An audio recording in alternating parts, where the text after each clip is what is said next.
Salut et bienvenue dans cette vidéo.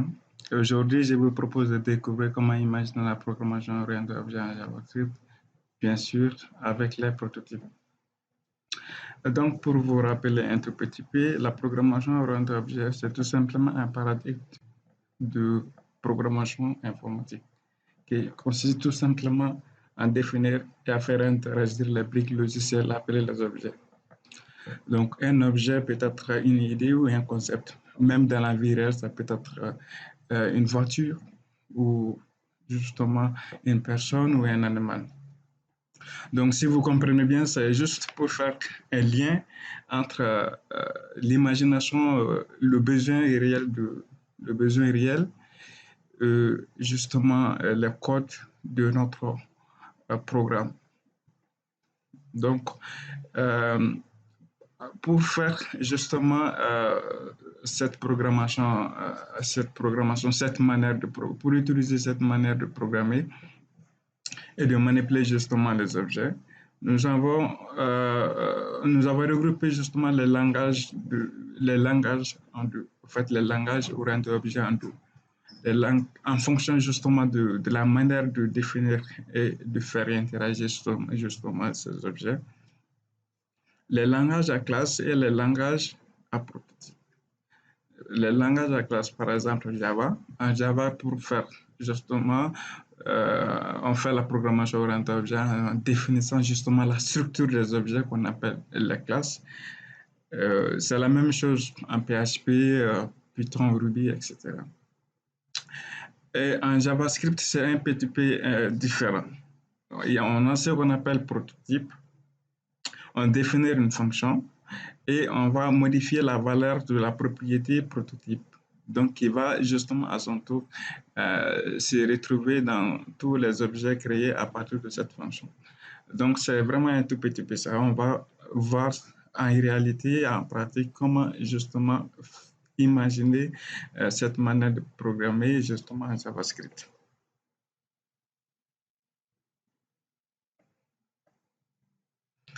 Donc, pour vous expliquer un petit peu la façon, justement, la communication entre ces éléments.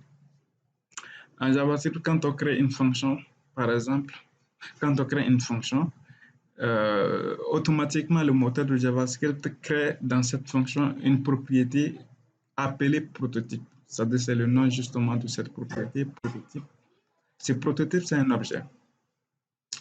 Donc, quand on quand on regarde encore cet objet à son retour, se trouve une fonction constructeur qui contient réellement la structure de la fonction mère, justement la fonction de cette propriété. Et on se rend compte encore que tous les objets créés à partir de cette fonction se trouvent, contiennent tous une propriété qui est underscore, proto double underscore et double underscore, justement. Donc, et cette justement propriété est systématiquement égale égale, à la propriété prototype qui se trouve dans la fonction human, qui est effectivement, si vous vous rappelez bien, qui est systématiquement créée par le moteur de JavaScript. Donc, en gros, je vous explique. En JavaScript, imagine comment on dit, ben, comme cette propriété se trouve justement dans tous les objets créés à partir de cette fonction, on peut quand même définir des éléments et partager justement des éléments entre justement les objets qui sont créés à partir de cette fonction. Donc, un tout petit peu, en gros, c'est ça. On va essayer de voir ça dans la pratique. Là,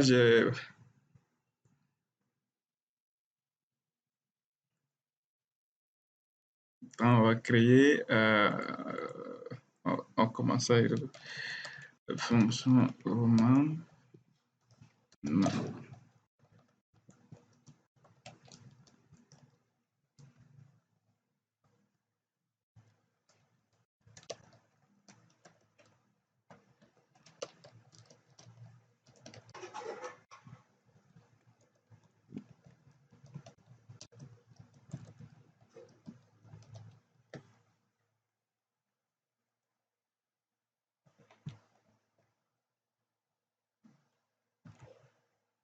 Donc, on vient juste là.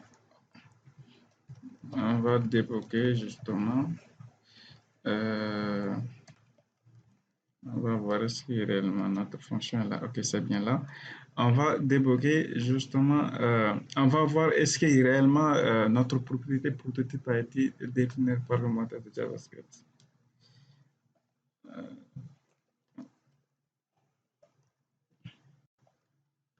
Ok, donc vous voyez justement, on a cette propriété dans human.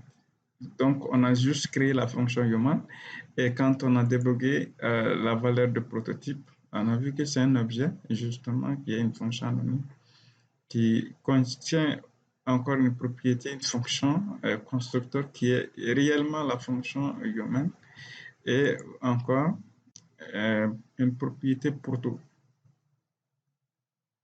Est-ce que vous voyez?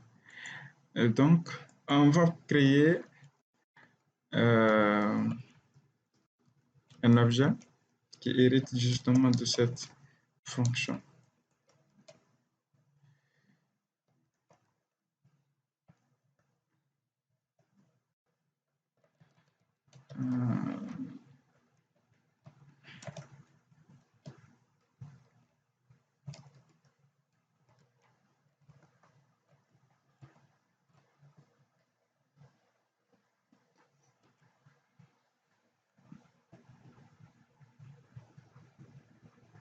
Donc, on crée des objets.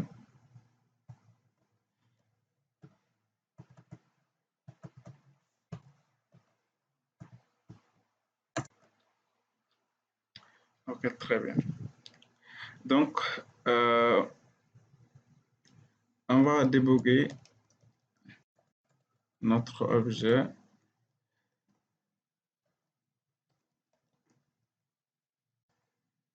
personnel. Donc, on va voir. Donc, on a bien sûr une propriété proto qui contient les mêmes valeurs que l'objet prototype de human. Donc, on a constructeur, on a prototype, on a proto. Donc, je fais une comparaison, je vais voir est-ce que réellement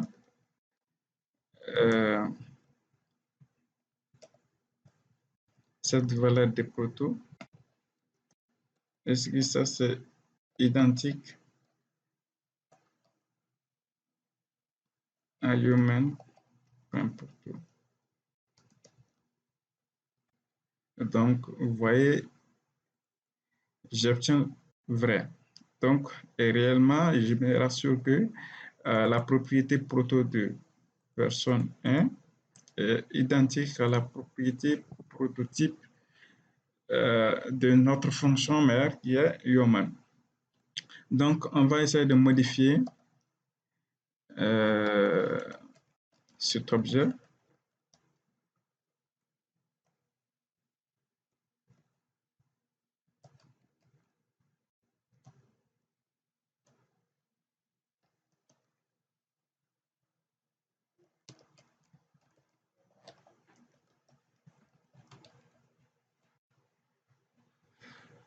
Donc, on va voir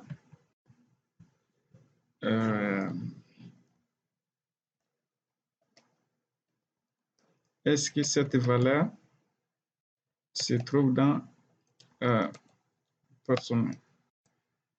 Donc, ça se trouve bien. La propriété email se trouve bien dans l'objet, effectivement, personne 1 et qui est réellement égal à contact@tuto.com. On va voir.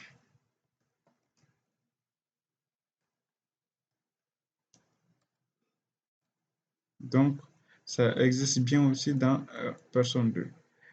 Et ça a été défini à partir de notre prototype. Donc, quand on modifie la valeur de prototype, on se rend compte également que la propriété ou la fonction qu'on crée à partir de prototype se positionne systématiquement dans tous les objets créés à partir de la fonction mère de prototype. Donc, qui va nous permettre un petit peu de faire, d'imaginer un peu l'héritage de la programmation orientée objet.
Donc, j'ai créé la fonction getNow avec à travers prototype. Je vais voir justement est-ce que dans personne 1, je peux composer cette fonction. Donc, quand je compose cette fonction à partir de l'objet personne 1, ça me retourne je suis non 1, personne 1. Et également la même chose pour personne 2.